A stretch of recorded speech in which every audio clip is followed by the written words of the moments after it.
예산안은 정부가 해야 할 일에는 과감하게 돈을 쓰면서도 국민의 혈세가 한 푼도 낭비되지 않도록 강력한 재정 혁신을 추구해서 건전 재정 기조를 견지해 나갈 것입니다.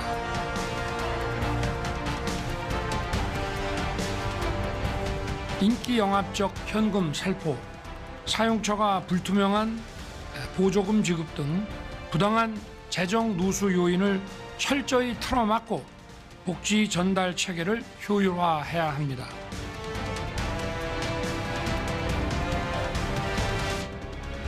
법률안과 예산안을 수반하지 않는 정책이라도 모두 긴밀한 당정 협의를 통해 정책 입안 단계부터 국민 여론이 충분히 반영될 수 있게 해야 합니다.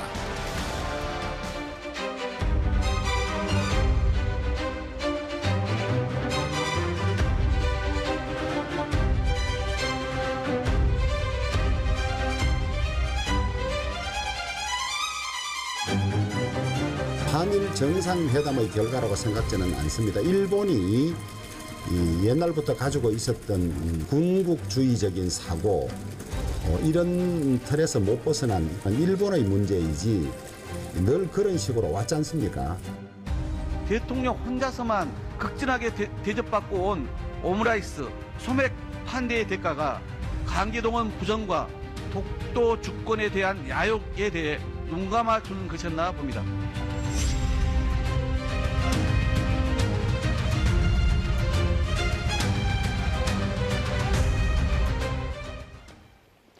여의도 사사건건으로 넘어오겠습니다. 자, 홍석준 국민의힘 의원, 허영 민주당 의원 이렇게 두 분 모시고 오늘 이야기 나눕니다. 자, 어서 오세요. 안녕하십니까. 네, 안녕하십니까.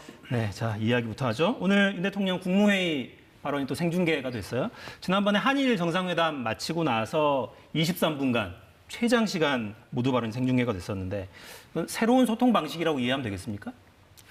글쎄요, 새로운 소통 방식보다는 아무래도 좀 대통령이 강조하고 직접 국민에게 좀 설명을 좀 요하는 것에 대해서는 조금 본인이 좀 이렇게 말씀을 좀 하시고 또 다른 어떤 뭐 기자회견이라든지 도스태핑을 대시하는 방식은 지금 이제 대통령실에서 여러 가지 사항으로 좀 고민을 하고 있는 걸로 알고 있습니다. 네. 자, 오늘 국무회의 생중계는 어떻게 좀 보셨습니까? 23분간 혼자 말씀하시는 것이 회의인지는 좀 궁금하고요. 도스태핑이 중단된 이후에 말씀을 좀 많이 하고 싶었던 것 같아요. 그런 기회가 없다 보니까 우회적인 그 도스태핑을 좀 부활하신 거 아닌가 이런 좀 평가를 하고 싶고요. 또 최악의 대일 군력 회담 이후에 그것을 좀 만회하시기 위해서 뭐 북한 인권 문제도 들여다보시고 또한 뭐 여러 시민단체들의 이 국비 지원 문제도 국내화 해가지고 좀 정쟁을 만들어내시는 그런 전략 차원이 아닌가 그렇게 판단을 하고 있습니다. 네, 자, 형태에 대한 평가는 이렇게 해주셨고 내용도 좀 볼까요? 일단 내년도 예산안 편성 지침을 건전재정으로 제시를 했고 이런 대목이 있어요, 발언 중에. 불투명한 단체에 대한 보조금 지급, 인기 영합적 현금 살포 이런 것들을 이제 부당한 재정 누수 요인으로 지목하면서 이걸 철저히 틀어막고 복지 전달 체계를 좀 효율화해야 한다 이런 언급이 있었는데 이게 노조 쪽을 좀 겨냥한 거 아니에요? 이런 해석들도 있더라고요. 어떻게 봐야 될까요? 그래서 이 대상이 뭐 노조 내지는 일부 예산 회계가 좀 불투명한 시민단체일 수도 있는데 기본적으로 지금 윤석열 정부는 이 건전 재정이라는 게 선택적 사항이 아니라 지금 현재 어떻게 보면 생존을 위한 필수 사항이라고 생각을 합니다. 지금 문재인 정부 들어서 과거 박근혜 정부 때까지 1948년도부터 박근혜 정부까지 누적적 국가 부채가 643조에서 문재인 정부 5년 딱 마치고 1075조로 국가 부채가 440조 정도 늘었거든요. 그래서 지금 국가 부채를 갚는데 이자만 하더라도 지금 21조, 22조를 하고 있어요. 2025년도, 2026년도에는 기재부 추산에 따르면 27조, 28조가 간다고 합니다. 그러면 우리 정부가 할 수 있는 일은 여기서 결국은 돈을 쓸 때는 써야 되겠지만 성장 동력을 위해서 그리고 진짜 우리의 불우한 이웃을 위해서 써야 될 때는 하지만 재정의 어떤 누출을 좀 방지할 수 있는 것은 최대한 방지해야 된다. 그런 측면이 물론 여러 가지가 있겠습니다만 특별히 오늘은 대통령께서 이런 어떤 시민단체에 관련된 부분, 박근혜 대통령 때 3조 한 5천억에서 문재인 정부 기간 동안에 매년 한 4천억 정도 늘었습니다. 그래서 마지막에는 2021년도에는 5조 한 4천억 됐거든요. 그래서 굉장히 많이 늘어난 이런 어떤 부분에서는 분명히 좀 문제가 있고, 그래서 이 부분에 대한 좀 효율화를 특별히 좀 강조를 하신 것 같습니다. 네, 그 문재인 정부 5년 중에서 2년을 정말 전 세계적으로 위협을 가했던 코로나 대응을 해왔었지요. 그런데 우리나라의 코로나 대응은 자타공인 또 세계적으로 가장 잘한 대응이었다라고 평가받고 있지 않습니까? 실제적으로 OECD 국가들이 그 코로나 대응하는데 지출한 재정 지출보다 굉장히 한 10분의 1 수준으로 코로나를 잘 막아내어서 지금 코로나 극복, 회복에 가장 선도적인 국가로 평가를 받고 있는 그런 상황입니다. 그럼에도 불구하고 지금 전 세계적인 고금리와 고물가와 고유가 기반 하에 있어서의 세계적 경제 위기 상황이 닥쳐오고 있는데, 이 상황에서 과연 긴축 재정을 이렇게 타이트하게 진행을 하는 것이 맞을까? 지금 100만 원 대출받자라고 긴급 대출에 대해서 엄청난 서민들이 몰려들고 있지 않습니까? 또한 에너지 물가가 폭등해가지고 그야말로 에너지 대란, 물가 대란이 일어나고 있는데, 그래서 이러한 서민 대출과 에너지 지원금 같은 그런 긴축 재정이 아니라 그러한 것들에 대해서 국가 재정을 통해 가지고 서민들의 생계와 삶을 책임져야 되는 그런 시점이라고 생각이 됩니다. 그래서 긴축 재정이라고 하는 것이 과연 이 시기에 맞는 것인가, 이런 좀 의문점이 들고 있습니다. 네. 여당이나 대통령실에서는 쓸 돈은 확실하게 쓰자, 또 이런 입장도 내고 계시는데 그게 정말 필요한데 잘 집행이 되는지 좀 살펴봐야겠죠. 그렇습니다. 네. 자, 뭐 이런 대목도 있었어요. 어제 수석 비서관 회의에서도 당정 협의 좀 잘하자, 긴밀하게 가져가자, 뭐 이런 발언이 있었는데 오늘도 유사한 발언이 있었습니다. 긴밀한 당정 협의를 통해서 입안 단계에서부터, 안을 만들 때부터 국민 여론을 좀 충실히 반영하자, 이런 발언이 있었고, 최근에 왜 근로시간 제도 개편안 관련한 논란도 있었고, 뭐 자녀 셋을 20대에 낳은 남성들 병역 면제하자, 이런 안을 당해서 아마 대통령이 제출했다는 이런 것도 꽤 논란이 있어서 이런 정책 관련 혼선, 이런 것 때문에 아마 발언하신 게 아닌가 해석이 되네요. 예, 그렇습니다. 그 정책의 내용이 좋다 하더라도 그것을 받아들인 결국은 소비자의 입장인 국민의 어떤 수용성이 굉장히 중요하기 때문에 이런 어떤 측면에서 정책 입안 단계에서부터 좀 국민적 시각에서 좀 바라보자. 어떻게 보면 이제 공급자인 어떤 정부라든지 당의 입장을 좀 생각하기보다는, 그래서 지금 현재 그 자녀 셋을 낳았을 때 병역을 어떻게 보면 좀 뭐 면제를 한다든지 정예세를 감면한다든지, 이거는 당 정책국에서 일부 글자 그대로 좀 아이디어 차원이고, 뭐 그걸 뭐 대통령실이 지금 전달 사항은 아니고, 그만큼 우리나라의 지금 현재 저출생이 굉장히 심각한 문제지 않습니까? 그래서 최대한 돈을, 정부 자금을 들이지 않는 여러 가지 방안을 좀 종합적으로 좀 생각해야 되는 그런 어떤 시국에서 좀 고민의 산물인데, 현재는 전혀 정책화되지 않았다 말씀을 드리고, 근로시간 69시간 이 문제는 사실은 굉장히 좀 아쉬운 게, 이것은 결국은 노동의 탄력성, 유연성을 좀 확보하기 위해서 결국은 일할 땐 집중적으로 일하고 쉴 땐 쉬면서도, 특히 전제가 기업가와 노동자의 합의에서 결국 이제 움직이는 이런 어떤 시스템인데, 이게 주 69시간을 이런 프레임이 딱 쳐버리니까 아이고 그때까지 일해야 되나, 이런 측면이 좀 국민들한테는 좀 부정적으로 와닿은 면이 좀 많은 것 같습니다. 그래서 이런 면에 대해서 정책을 만드는 입장보다는 수용하는 입장에서 좀 더 생각을 해보고 당정 간에 좀 협의를 많이 좀 하자는 좀 취지에 있던 말씀인 것 같습니다. 네, 노동부가 주 69시간 관련된 정책을 지난 5개월 동안 준비를 해왔습니다. 그런데 하루아침에 이제 69시간에 대해서 대통령께서 그 MZ세대의 요구 사항들 잘 들어서 재검토하라 지시를 하지 않았습니까? 대통령의 지시 이후에 노동부나 또 국무총리실은, 이거는 또 대통령실은 대통령의 개인 생각이다, 이런 해명을 냈습니다. 또 노동부 장관은, 또 국무총리는 그거에 대한 뭐 수정할 계획이 전혀 없다, 이러한 또한 해명을 냈고요. 다시 또 한일 정상회담을 하고 난 이후에 60시간은 무리이다라고 하는 또 대통령의 말이 있었습니다. 이런 정책적 혼선에 대해서 MZ세대뿐만 아니라 국민들이 정말 혼란스럽게 생각을 하고, 정부 여당 아닙니까? 여당 대통령의 한마디 또 국무총리의 한마디에 국민들의 삶이 왔다 갔다 하는 그런 상황임에도 불구하고 그런 정책적 혼선을 보인 거에 대해서 사실상 어제 국무회의에서 대통령의 솔직한 좀 뭐 사과의 말씀이 있어야 되지 않았는가라고 하는 그런 기대심이 좀 있었던 것 같아요. 또 그런 것도 없으니까 그 실마의 깊이는 점점점 깊어지고 그런 것들이 정부 여당에 대한 지지율과 대통령에 대한 지지율로 그대로 반영되고 있는 상황이라고 좀 판단하고 있습니다. 네. 자, 대통령 국정수행평가 그래픽을 저희가 좀 만들어 놨는데 내용 좀 볼까요? 자세한 내용은 중앙선거여론조사심의위원회 홈페이지에서 확인하실 수 있고요. 전반적인 흐름을 보면 좀 한동안 좁혀들었던 2월에는 좀 많이 좁혀들었죠. 부정평가가 좀 내려오고 긍정평가가 올라간 이런 흐름이 있다가 이달 들어서서는 쭉 좀 벌어지는 흐름이 있습니다. 다른 여론조사를 보면 또 이렇죠. 정당 지지도를 보면 한동안 국민의힘이 잠깐 앞섰다가 3월 첫 주에는 크로스가 있었죠. 둘째 주부터 다시 바뀌어서 이런 흐름으로 좀 가고 있습니다. 이제 국민의힘 전당대회가 끝나고 친윤계가 대부분 약진한 그런 선거 결과는 그랬고 그 뒤에 당직 임명 과정에서도 그런 흐름들이 좀 이어졌어요. 그래서 이런 흐름으로 가는 게 이런 흐름에서의 당정 일체가 정말 도움이 되겠냐 이런 시각들도 일부 있는 건 사실인 것 같습니다.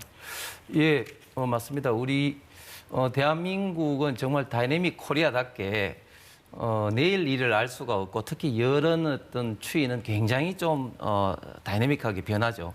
그리고 여론조사 기간마다 또 약간 좀 흐름은 다릅니다만은 어쨌든 이러한 어떤 여론조사의 흐름은 저희 당도 마찬가지고 민주당도 마찬가지고 항상 국민에게 겸허히 정말 최선을 다해야 된다는 그런 어떤 준엄한 어떤 채찍질인 것 같고 특히 제가 생각할 때도 당은 기본적으로 좀 스펙트럼이 좀 다양해야 될 것 같습니다. 왜냐하면 다양한 어떤 사회 집단으로부터 다양한 목소리를 좀 흡수하는 것이 결국은 정당이 국민 어떻게 보면 지지 기반을 좀 넓힐 수 있는 그런 것이고 그래서 당정이 반드시 같은 목소리를 내야 된다. 물론 이제 같은 목소리를 내야 될 때는 같은 목소리를 내야 되겠지만 그러나 반드시 같은 목소리를 내서는 좋은 일이 아닌 것 같습니다. 왜냐하면 또 당은 기본적으로 국회에서 정부를 견제하고 때로는 또 선도를 해야 되는 그런 또 역할도 해야 하기 때문에 당정 일체론이 때로는 필요할 때도 있지만 그러나 다양한 목소리를 듣기 위해서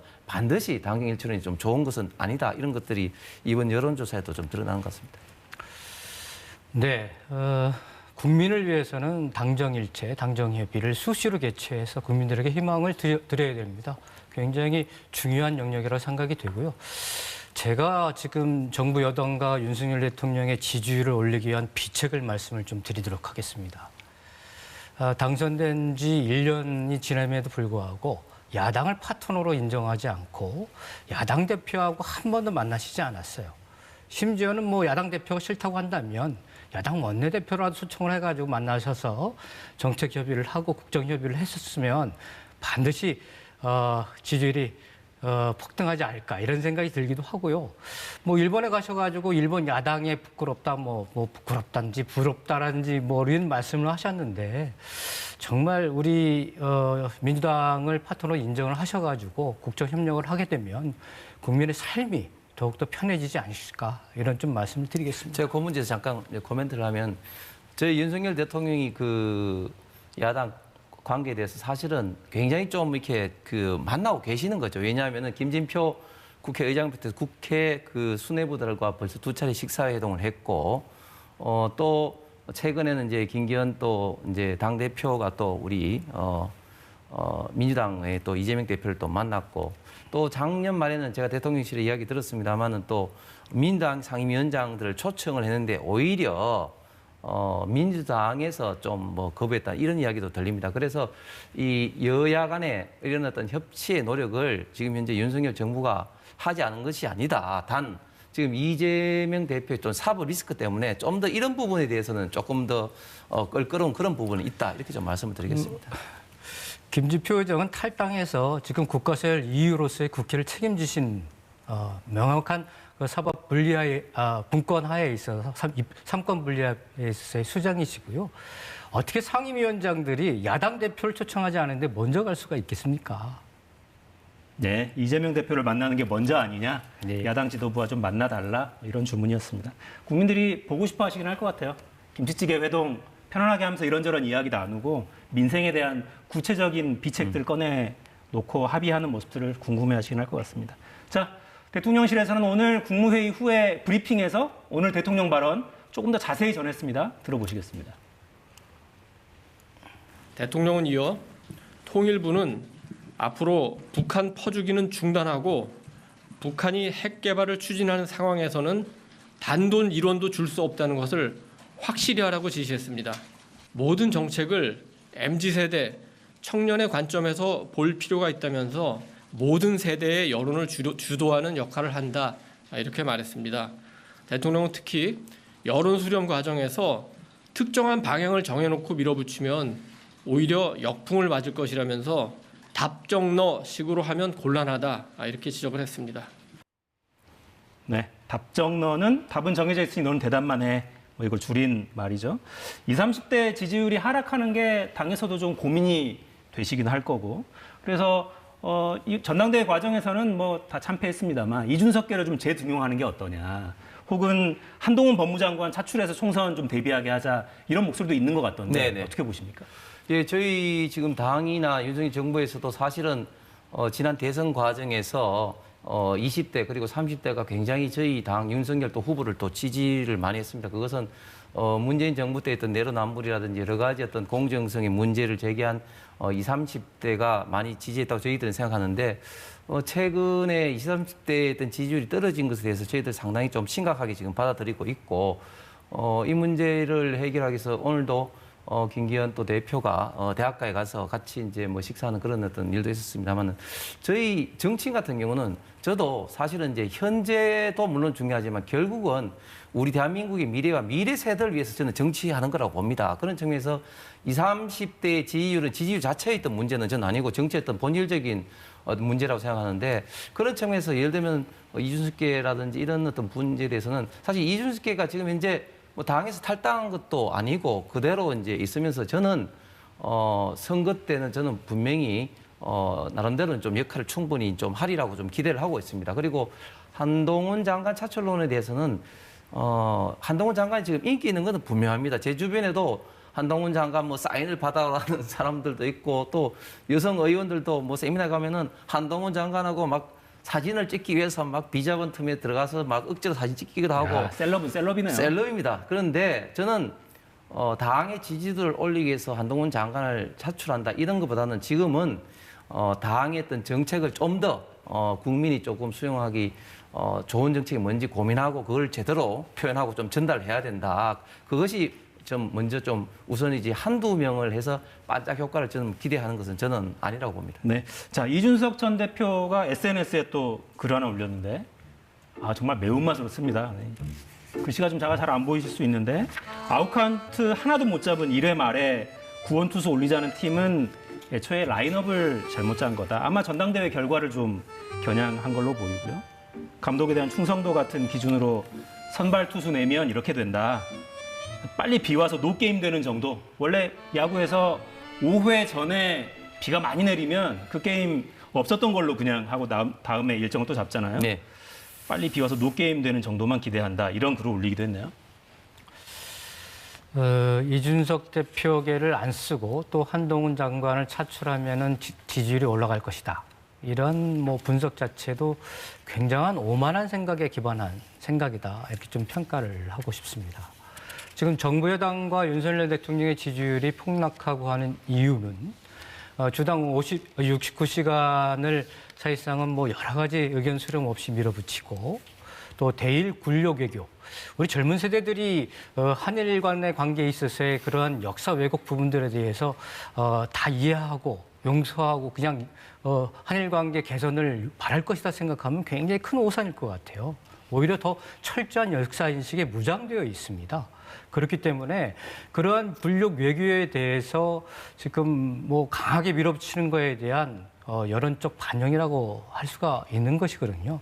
또한 지금 정부 여당이 전체적인 그 당직자들을 개편하는 과정에서 뭐 윤포탕이라고 할 수 있는 윤석열계의 사람들만 쓰고 있고 아, 연포탕이 아니라 윤포탕이요? 그렇죠. 윤포탕이라고 할 수 있는 그렇게 쓰고 있으니까 그런 모습을 보면서 젊은 층들이 이런 정부 여당의 모습 속에서 내 기회마저 박탈되는 거 아니냐.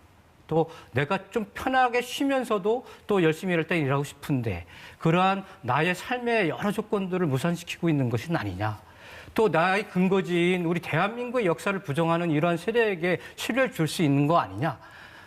신뢰를 못 주는 거 아니냐. 이런 평가를 가지고 있는 것이거든요. 그렇기 때문에 이런 평가가 MZ세대의 여론을 지금 반영하고 있는 것이다. 이렇게 받아들여야 제도에 대한 그 정부 여당의 자세, 혁신과 개혁 방안도 나오지 않을까 이렇게 생각됩니다. 네, 한일 관계 말씀하셔서 자연스럽게 좀 넘어갈까요? 오늘 일본 정부에서 독도를 일본 고유 영토로 다케시마라고 하죠, 거기서는. 이런 외국 교과서 검정 결과를 발표했습니다. 그러니까 여당 입장에서는 진짜 곤혹스러울 것 같긴 해요. 한일 정상회담 끝나고 뭔가 좀 전향적인 조치가 나올 걸 좀 기대하고 있는데 우리 입장에서는 전혀 변함이 없습니다.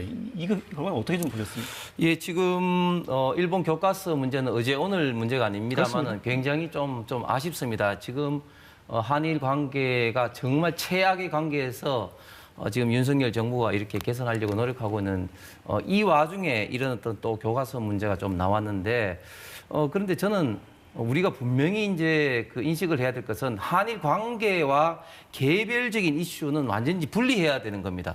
독도 문제가 어제 오늘 문제입니까? 위안부 문제, 교과서 문제 마찬가지입니다. 그렇다고 해서 우리 한일 관계가 문재인 정부 때처럼 정상회담은커녕 이렇게 장관회담도 한 번도 못하고 그렇게 돼서야 되겠습니까? 그래서 일단 이번에 그 한일 정상이 만난 것은 그동안 완전히 이제 동토처럼 얼어 있었던 한일 관계의 물꼬를 트는데 하나의 어떤 첫 단추를 깬 것이고 그 다음부터 어떤 경제 어떤 협력 관계라든지 안보 관계라든지 우리가 지금 해야 될 일이 너무너무 많죠. 경제 관계만 하더라도 지금 단순하게 반도체 소재 3가지 뭐 수출 통제만 뭐 이야기하는데 그보다 본질적인 문제는 일본은 여전히 우리나라보다 인구가 2배 이상 많고 경제 규모는 3배, 4배 큰 국가입니다. 그래서 이런 국가와의 어떤 무역이라든지 투자 유치라든지 이런 거는 굉장히 중요한 문제죠. 저는 민주당 좀 아쉬운 게 뭐냐면은 이런 어떤 그 한일 회담을 두고 정상회담을 두고 이제 그러면 이제 독도도 양보할 거냐 또 그 대산 앞에 있는 위안부 또 동상도 철거할 거냐 이런 식으로 그 나가는 것은 정말 도움이 되지 않는다. 한일 관계 좀 회복을 위해서는 좀 민주당도 좀 전향적으로 물론 비판할 건 비판하고 저도 이런 교과서 문제에 대해서 그리고 또 독도 문제에 대해서는 분노합니다. 그렇기 때문에 이 관계와 이번에 한일 정상회담 이 관계는 좀 분리해서 좀 봐야 된다고 좀 생각합니다. 관계 개선이라는 목표와 이런 개별 사안은 분리해서 봐야 되는 게 아니냐라는 말씀이신데? 오늘 그 일본 교과서 검정 승인한 것은 2021년도에 일본 각위, 우리나라 국무회의에 해당되는데요. 거기에서 종군 위안부라고 하는 표현과 강제 연행, 강제 동원이라고 하는 표현을 삭제하는 것을 결의를 했습니다. 그 결의에 기반해 가지고 오늘까지 온 것이거든요. 한일 정상회담이 그 전에 이렇게 있게 된 것이고 공교롭게도 정상회담 이후에 이렇게 일본한테 뒤통수를 맞은 것이죠. 그러니 오므라이스하고 소폭 환대 받은 후에 대가가 이것이냐? 라고 하는 비판이 국민적 물음이 있는 것이고 또한 강제 배상에 대한 자발 셀프 보상에 대한 대가가 또 이것이라는 국민적 분노가 일게 되는 것입니다. 우리 정부 고위 당국자가 이런 문제에 대해서 심각하게 받아들이지 않고 일본은 지난 10년간 이것을 계속 주장해 왔다. 그래서 일희일비할 것이 아니다. 이런 인식을 안이하게 가지고 있는 것이에요. 국민들은 그러나 이러한 역사 왜곡을 묵인하면서까지 한일 관계를 회복해야 되느냐. 이렇게 국민들은 묻고 있는 것이거든요. 여기에 대해서 계속해서 한일 관계를 아주 먼저 스스로 당당하지 못하고 먼저 머리 조아리고 먼저 퍼주면서 이렇게 강제적으로 관계를 국민적 동의 없이 회복하려고 하는 그런 자세를 국민들이 질타하고 있는 것이거든요. 이런 국민들의 목소리를 정부 여당은 제대로 듣고 다시금 당당한 한국 모습을 보여줬으면 좋겠습니다. 네. 자, 유승민 전 의원도 SNS에 라디오에 출연해서 한 발언이군요. 네.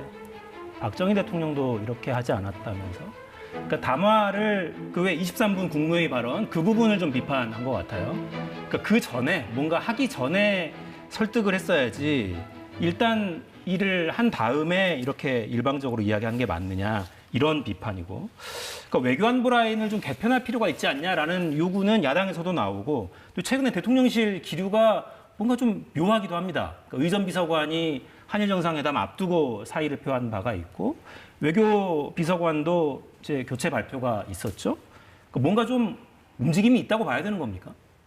글쎄요, 이게 대통령실은 뭐 잘하신 것처럼 이 업무의 강도가 우리 대한민국의 어떤 조직보다도 굉장히 긴장감 속에서 타이트하죠. 그렇기 때문에 지금 이제 윤석열 정부 출범 거의 이제 1년 되는 시점에 이 통상적으로 뭐 수석을 비롯해서 비서관 행정관들이 이제 좀 뭐 바뀌게 되는데, 공교롭게 또 타이밍이 이제 이럴 뭐 좀 민감한 좀 시기에 해당되는 이제 외교 또 이제 의전 좀 비서관이 좀 바뀌기 때문에 이게 외교 안보 라인 뭐 개편이나 이런 어떤 문제를 좀 할 수는 있겠습니다만, 기본적으로 저는 여기에 대한 어떤 질책성보다는 좀 더 이제 이 부분에 대한 어떤 경각 질문을 갖고 좀 새로운 어떤 각도로 좀 바라보자는, 그리고 또 제가 알기로는 해당 또 비서관들이 뭐 이런저런 개인적인 신상으로 좀 이렇게 사퇴를 먼저 했다는 그런 어떤 말씀을 좀 드리고 싶고, 저는 우리가 한일 관계를 두고 우리가 뭐 그 머리를 조아렸다, 우리가 그 먼저 굽히고 들어갔다, 이런 것은 저는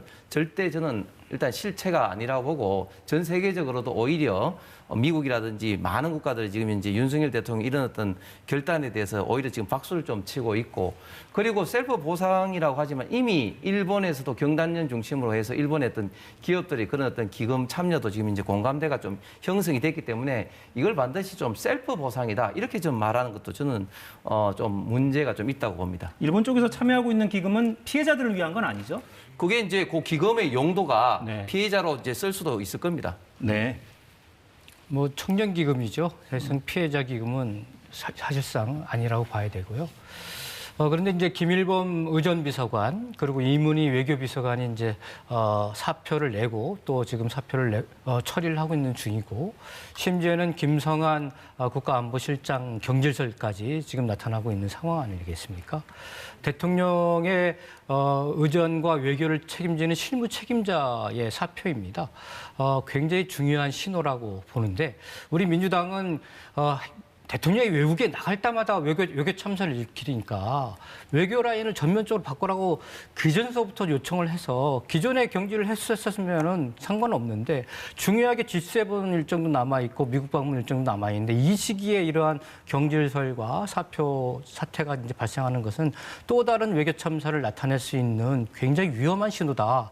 더욱더 위험한 신호는 대통령이 한일 정상회담 가면서 나는 잘했는데 너네들 왜 홍보 못했느냐, 이런 차원으로 경질을 했다고 한다면 이거는 엄청난 정말 착오이고 심각한 문제이다, 이렇게 평가할 수 있겠습니다. 네. 자, 아주 예민한 시기이긴 합니다. 당장 다음 달에 한미 정상회담 있죠? 대통령이 미국에 국빈 방문하는 일정이 예정이 돼 있고, 5월에는 일본에서 한미일 정상회담도 아마 준비가 되고 있을 겁니다. 잘 준비되기를 바라겠습니다. 자, 주제를 좀 바꾸죠. 민주당 당직 개편했죠? 당내에서 목소리는 엇갈립니다. 듣고 이어가겠습니다. 조정식 총장을 빼면 나머지는 다 비명계로 채워졌으니까 이재명 대표가 통합적 행보라는 측면에서 보면 상당히 양보한 거다. 역으로 만약에 조정식 총장까지 비명계를 했다면 당 대표는 완전히 바지저고리가 되는 거 아닙니까? 방탄 이미지를 고착화하는 데 기여한 임명직, 지명직 전원이 좀 물러나라. 그래서 새로 교체된 당직자들이 사법 리스크와 당을 좀 분리시켜라. 조정식 총장이 방탄 프레임 공고화에 기여를 해왔기 때문에 교체를 해라 라고 얘기를 하는 거죠. 자, 조홍천 의원 이야기는 그거죠. 뭐 무슨 총선 공천 이게 문제가 아니라 이재명 대표 방탄이라는 이 프레임, 이거에 굳어지게 만든 사람이니 그런 책임을 물어서 사무총장은 좀 바꾸는 게 좋지 않겠냐라는 제안인데, 어떤 말씀 좀 주시겠습니까? 그동안 그 원내대표도 그렇고 이재명 당대표도 그렇고 거의 전원의 국회의원들을 1대1로 또는 그룹으로 만나서 의견 수렴을 쭉 해왔습니다. 그 결과가 이번에 당직 개편인 것이죠. 근데 고충이 좀 있었던 것 같습니다. 그래서 결과로 당직 개편을 진행을 했는데 여러 비명계 당직 제안을 했는데 고사하신 분들이 많았었던 것 같아요. 그러니까 그 핵심의 최고 책임자가 이제 조정직 사무총장인데 사무총장을 이렇게 좀 개편을 하려다 보니까 사무총장에 맞는 그러한 사람이 잘 나타나지 않았었던 것 같고 적당한 적임자를 찾을 수 없었던 것 같습니다. 그런 고충을 우리 당내에서 좀 인정을 하고 이해를 할 필요성이 있다고 봅니다. 또 하나는 당대표가 총선을 앞두고 자신의 공천을 실무적으로 책임질 사무총장을 바꾸는 것은 굉장히 어려운 일입니다. 그리고 당대표가 하늘에서 뚝 떨어진 것도 아니고 당내 전당대회 과정을 통해서 당대표가 됐으면 적어도 당대표는 그런 공천에 대한 책임을 통해 가지고 또 총선을 통해서 책임을 짓는 것입니다. 이런 부분들에 대해서 인정을 하고 어느 정도의 당직 개편을 통해서 의견 수렴에 대한 결과물을 내왔으면 그것도 인정을 하고 이렇게 해서 서로 좀 이해하는 모습이 필요하지 않는가라고 하는 그런 평가를 좀 내리고 싶습니다. 당내 논란은 좀 잦아들 거다 이렇게 예상을 하십니까? 네, 잦아들 거라고 생각이 되고요. 또한 아직도 계속되고 있는 강성당원의 이런 문자 폭탄이라든지 이런 것들에 대해서는 당 지도부가 또 개편된 당직들이 더욱더 노력을 해서 당내 화합과 단결을 도모하는 노력들은 지속적으로 해야 된다 이렇게 말씀드리고 싶습니다. 자, 민주당의 당직 개편 어떻게 좀 보셨습니까?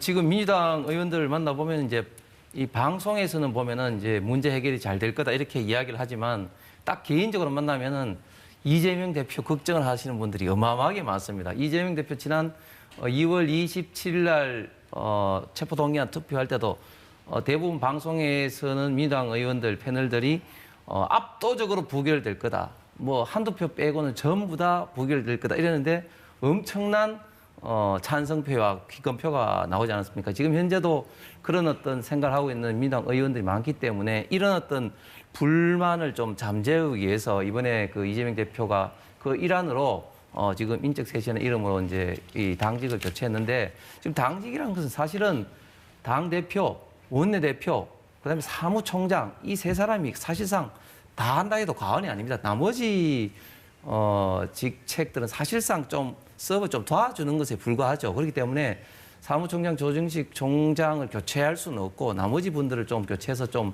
비명계 내지는 좀 불만 있는 민주당 의원들을 좀 했고 처음부터 저는 이재명 대표는 사무총장은 바꿀 저는 생각이 없었다고 생각합니다. 네. 자, 민주당 내부의 흐름은 좀 더 지켜봐야 되겠고 시간이 거의 다 됐는데 이건 한번 들어보죠. 김재원 국민의힘 수석 최고위원 발언도 연일 논란이죠. 미국에서 한 발언 직접 들어보시겠습니다. 우파진영은 사실 짧게 한 마디씩 하고 정리하면서 활동하는 분들이 정당에는 잘 없었는데 정광훈 목사께서 또 우파진영을 전부 이 천하 통일을 해서 요즘은 그나마 아무리 우파진영도 민주노총에 대항하는 그런 활동 무대가 되어서 그나마 네, 정광훈 목사를 추켜 세우는 그런 발언이었고 17.55% 득표했었죠. 최고위원 네. 선거에서. 수석 최고위원인데 연일 좀 논란이에요. 어떻게 보세요? 당내에서는. 김재원 최고가 이 전당대회 할 때 아마 정광훈 목사로부터 좀 지원을 많이 받으신 것 같아요. 그전에 정광훈 목사는 황교안 대표하고 좀 친했는데 그런데 이제 최고위원이 되셨으니까 아무래도 좀 특정 어떤 지지 세력보다는 당을 위해서 국민을 위해서 좀 전체적으로 좀 보셔야 되는데 좀 그런 점들이 좀 아쉽고 좀 특히 지도부 입장에서는 민주당의 어떤 개딸이라고는 어떤 극렬 지지층도 있지만 너무 이런 양편향적인 좀 지지층에 조금 함몰돼서는 좀 곤란하다. 좀 그런 시각을 당에서도 우리 김재원 대표한테 많이 지금 현재 좀 요구를 좀 하고 있는 그런 상황입니다. 네, 뭐 제 이야기보다는 유상범 수석 대변인이 감이 떨어졌다. 그리고 김기현 대표는 발언의 신중에 신중을 기해라. 홍준표 대구시장께서는 총선에 도움 안 되니 제명해라. 이렇게 얘기를 했습니다. 대신 전하겠습니다. 네, 칼을 빌려서 네. 자, 지금까지 허영, 홍석준 의원 두 분과 함께했습니다. 감사합니다. 감사합니다.